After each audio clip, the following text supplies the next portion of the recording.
আব্বে আমি রাজা হব। খাবি এক থাপ্পুর আর হেগে দিবি আমি হব রাজা। না আমি হব রাজা। যদি বাপের দুধ খেয়ে বড় হোস আমার সাথে লড়াই কর।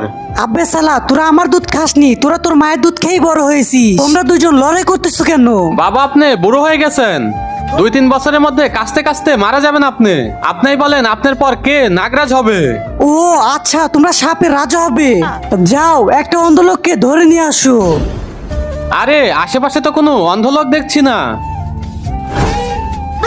এই চাকু দিয়ে ওকে অন্ধ করে ফেলবো। বাবা এই যে অন্ধলোক নিয়ে আইছি। কিন্তু তার আগে কোনটা তোমার কাছে সব থেকে বেশি দামি, এক বস্তা টাকা নাকি মা বাবা? যদি মা বাবা হয় তাহলে ভিডিওটিতে লাইক করে চ্যানেলটি সাবস্ক্রাইব করে দিও, আর যদি লাইক সাবস্ক্রাইব না করো তাহলে আমি বুঝে নিব তুমি মা বাবাকে একটুও ভালোবাসো না। এই অন্ধ, তুই এই দুজনের মধ্যে যে ছবি ধরবি সেই হবে পরবর্তী রাজা। অন্ধ সামনে আয়। অন্ধ আমার দিকে আয়। আরে না আমার দিকে আয়, অনেক সোনা দানা দেবো তোকে।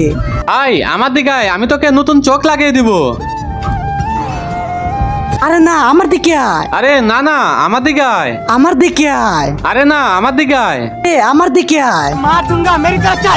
আবে শালা তোরা এটা কি করলি? বাবা কি হয়েছে? শালা তোরা তো ওই লোকের হাতি ছিঁড়ে ফেলছিস।